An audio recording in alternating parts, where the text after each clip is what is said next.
Recording by Magahiya Music, Manpur Block,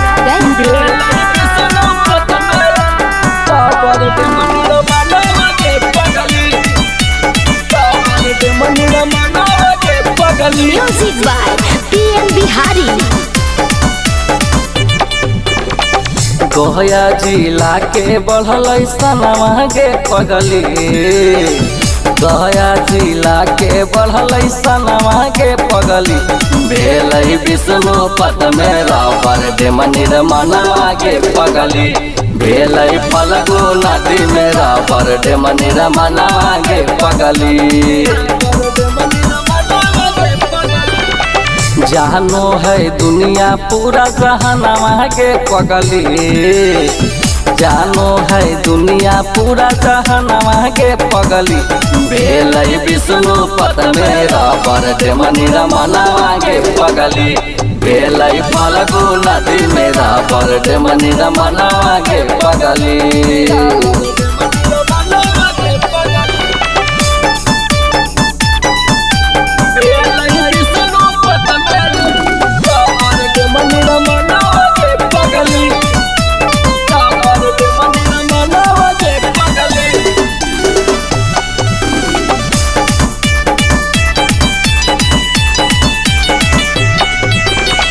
Sita कुंड से विष्णु पथेलई रास्ताया सान गे, तीर्थ यात्रीला भेलई बड़िया राम गे।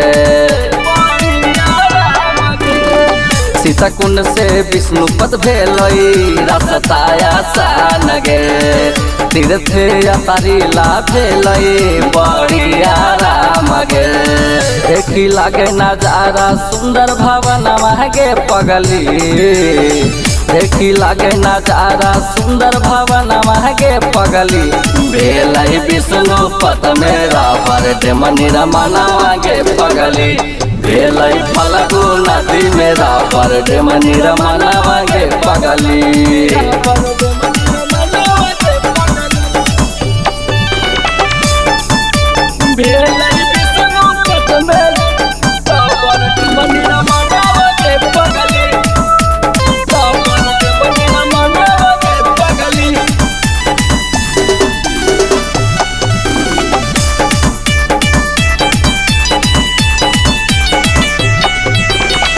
गया जी के धरती पे लगे गजबे नजारा गे, देखे ला जुटल भिड़वा बड़ी नुबारा गे।